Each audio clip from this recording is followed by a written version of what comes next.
about God, and let's talk about Jesus. His son came to earth as an example for us. And he is our earthly example, so that we could see how to live and how to act and how to behave and how to treat other people. And we look at Jesus and we look at his life, and we are, as we go through this process of sanctification, we're trying to be more and more like him. The goal is to become more and more like him so that when we get to heaven, we look like him. Amen. Yes, amen. I have always been fond of dogs. Everybody knows that. I think in my lifetime I've had 4 or 5.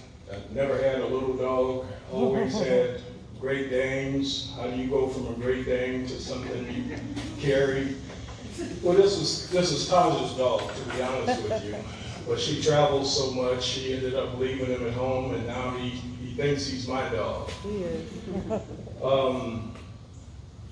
What is it about a dog? What is it about a word that backwards spells God?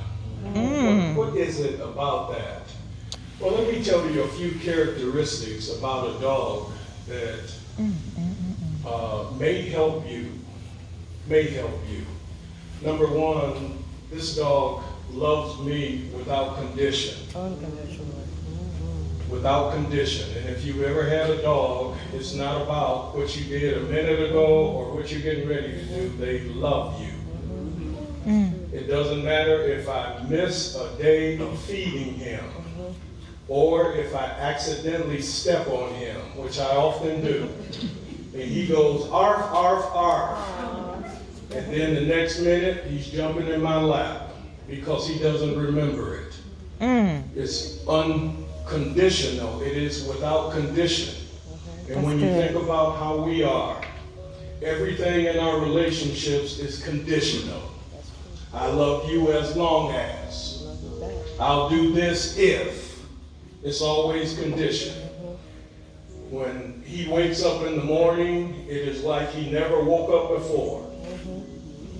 Full of joy every day. Sometimes I look at him and say, it's just the same day. And it's morning. What are we going to do? It's morning. When I leave and come back, it's like he didn't know if I was going to return. One of my favorite memories is coming back from college in some of the days when I was really struggling. And my dog, Princess, would greet me at the door and have a conniption. Now, what does that do? I always tell people, if you're low in self-esteem, get a dog. Because he would fall out flat. Lord have mercy, you're the best thing. I know everybody else is here, but you are the man. You are rolling over, jumping on me, in my face. Well, what is that? That is how we ought to be with our Savior. Unconditional. Unconditional. When I get ready to take him for a walk, it's like he has never been for a walk before. Ready to go. Well, why is that? It's not the walk. It is being in my presence. Are you with me? It is being in my presence that gives him joy. He doesn't care. He just wants to be. This is his favorite spot.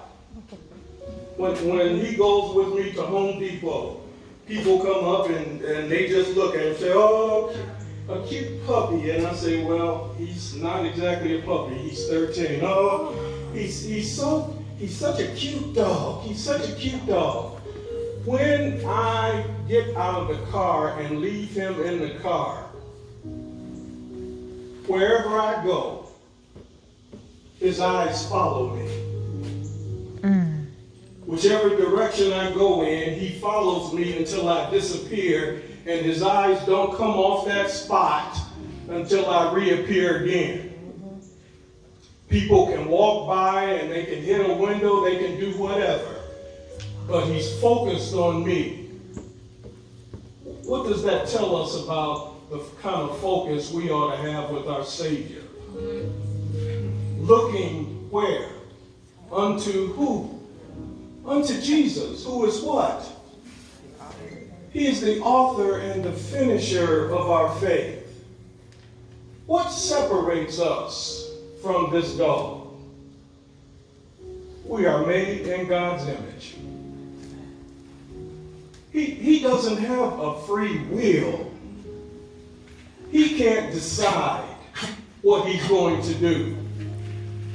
He has to act by instinct only. You and I can choose. But thank God, more than that, God can choose. And he chose us.